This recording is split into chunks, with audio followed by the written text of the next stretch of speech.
Dream ఇల్లు కాకపోతే team రాదు. ఎసాను ఇప్పుడు నీకు ఇల్లు కావాలి, లేకపోతే కారు కావాలి. కారు కావాలంటే టీం కావాలా కావద్దా? టీం వస్తే మనకు చెక్ వస్తా రాదా? ఎసాను ఎంత సంబంధం ఉంటుంది తెలుసా? ఇక్కడ నీకు డ్రీమ్ బిల్డ్ అయినప్పుడు ఆటోమేటిక్ గా నీ మైండ్ కి ఏమైతుంది తెలుసా? ఈ కారు కావాలంటే 10 లక్షలు కావాలా కావద్దా? అందరు మాట్లాడు. నా మాట ఏంటరా? ఇక్కడ ఇంటికి వెళ్ళిపోతారా? ఇంటి దగ్గర ఎవరో చికెన్ అయితే ఎవరు ఉండలేగా. ఎసాను అందుకని ఓపెన్ గా మాట్లాడు. సో ఇక్కడ కారు కావాలని కోరుకున్నాం. కారు కావాలంటే మనకి డ్రీమ్ చేస్తున్నాం. డ్రీమ్ చేస్తే దానికి పైసలు కావాలా కావద్దా? పైసలు కావాలంటే నువ్వు పని చేయాలా చేద్దా? పని చేయాలంటే కొత్త వాళ్ళు తేలాడాలా తేలాడొద్దా? కొత్త వాళ్ళు వచ్చిననుకో మీటింగ్ కాడికి రావాలా రావద్దా? మీటింగ్ కాడికి వస్తే ధనలక్ష్మి మేడం మీటింగ్ పెడుతుందా పెట్టదా? వచ్చిన వాళ్ళందరూ మోటివేట్ చేస్తుందా చేయదా? వీళ్ళందరూ నీ దగ్గర ఐడిని తీసుకుంటారా తీసుకోరా? ఐడిని తీసుకున్నాక నచ్చిన తర్వాత వాళ్ళు కూడా కొనుక్కుంటారా కొనుక్కోరా? కొనుక్కుంటే పాయింట్లు వస్తాయా రావా? పాయింట్లు వచ్చిన తర్వాత నీకు 9వ తారీఖు చెక్ వస్తుందా రాదా? ఆ చెక్ ద్వారా నువ్వు కారు కొంటావా కొనవా? ఏం చేయాలి? డ్రీమ్ చేయాలి. ఏం చేయాలి? గట్టిగా చెప్పు. ఏం చేయాలి? డ్రీమ్ చేయాలా? ఏం చేయాలి? డ్రీమ్ చేయాలి. కళలు కనాలి. Yes or no? So first నేను ఏం చెప్తున్నాను, ఈ కళలు కూడా మీరు 2 రకాలుగా విభజించాలి. ఎన్ని రకాలు చేయాలి? 2 రకాలుగా చేయాలి. 2 రకాలు ఏం చెప్తున్నంటే ఈ కళలు ఇక్కడ మన మైండ్ చిన్నది, చాలా చిన్నది. దీనికి బలం ఇవ్వాలి, ఒప్పియాలి.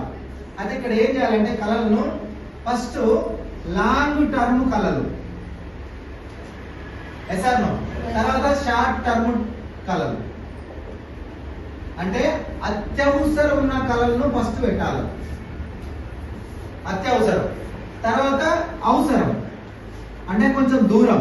ఇది ఎట్లా అంటే సంవత్సరానికో 2 సంవత్సరాలకో 3 సంవత్సరాల కళలు కొంచెం విడదీయాలి. విడదీసి అత్యవసరం ఉన్న కళలు ఏంటి, కొంచెం లాంగ్ ఉన్న కళలు ఏంటో తయారు చేసుకోవాలి. ఇవి లాంగ్ కళలు, ఇవి అత్యవసరం కాదు. Yes or no? ఇవి లాంగ్. వీటిని ఏం చేయాలంటే ఇందులో తీసుకుపోవాలి. ఈ లాంగ్ ఉన్నాయి నిజం చేయాలంటే మన మైండ్ నువ్వు సాధిస్తావు అని ఒప్పుకోవాలంటే ఫస్ట్ నువ్వేం చేయాలంటే నీకు అత్యవసరం ఏమున్నాయో ఇది రాయాలి. నీకు అత్యవసరం ఏముంది, నెల 30 రోజుల తర్వాత నువ్వేమున్నది, 3 నెలల డ్రీమ్స్ రాయాలా, 6 నెలల కళలు రాయాలి, సంవత్సరం వరకు కూడా రాసుకోవాలి. ఇందులో రాయాలి అత్యవసరం. షార్ట్ టర్మ్ డ్రీమ్స్ అంటారు. Yes or no? ఇప్పుడు మీరందరూ కొత్త ఈ బిజినెస్ ద్వారా మీరు ఏం చేయాలంటే ఫస్ట్ కరెంట్ బిల్లు అత్యవసరమా లేకపోతే ఇది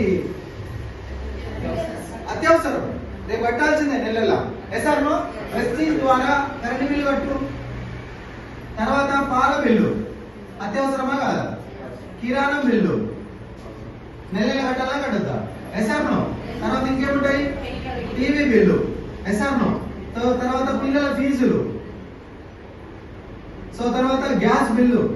సో ఇవన్నీ చిన్న చిన్నవి కట్టుకుంటూ పోతుంటే ఇక్కడ ఇవి నెల నువ్వు కడుతుంటే ఏమైందంటే మన మైండ్కి ఏమొప్పుకుంటుందంటే ఒక నెల కరెంట్ బిల్లు కట్టినావు, ఒక నెల పాల బిల్లు కడుతున్నావు, ఒక నెల కిరాణా బిల్లు కడుతున్నావు, పిల్లల ఫీజులు కడుతున్నావు. ఇట్లా కడుతుంటే నీ మైండ్ కు నిజం నువ్వు చేయగలవు అనే ధైర్యం నీకు ఇస్తుంది. నువ్వు చేయగలవు. Yes or no? నీ మైండ్ నీకు బలం ఇస్తుంది అనుకో, అప్పుడు నీ మైండ్ ముంగల తీసుకొచ్చి నేను కారు కొనాలని పెట్టుకున్నావు అనుకో, నువ్వు చేస్తావా చేయవా అని చెప్తుందా చెప్పదా? నువ్వు చేయగలవు అంటే. నువ్వు కరెంట్ బిల్లు ఎప్పుడైతే కట్టగలిగినావో, ఎప్పుడైతే పాల బిల్లు కట్టగలిగినావో ఈ మైండ్ కు ధైర్యం వస్తుంది. ఇక నువ్వు పెద్ద చేస్తావు. చెప్తాను ముందే చేయగలవు, నీ వల్ల అవుతుంది, పెట్టు నేను చూపిస్తా అని చెప్తుంది. Yes or no? అందుకే నీ మైండ్ కు చిన్న చిన్న ఇవ్వాలి. అప్పుడు నువ్వు పెద్ద పెద్దవి పెట్టావు అనుకో, నువ్వు ఏది పెట్టు తినే దమ్ము దానికి ఉంటుంది. Yes or no? మీ దగ్గర ధైర్యం లేదు, మీరు ఇవ్వట్లే. సో ఈ బిజినెస్ కూడా ఇలాంటి బిజినెస్. సో కాబట్టి మీరు ఫస్ట్ ఈ బిజినెస్ చేయాలంటే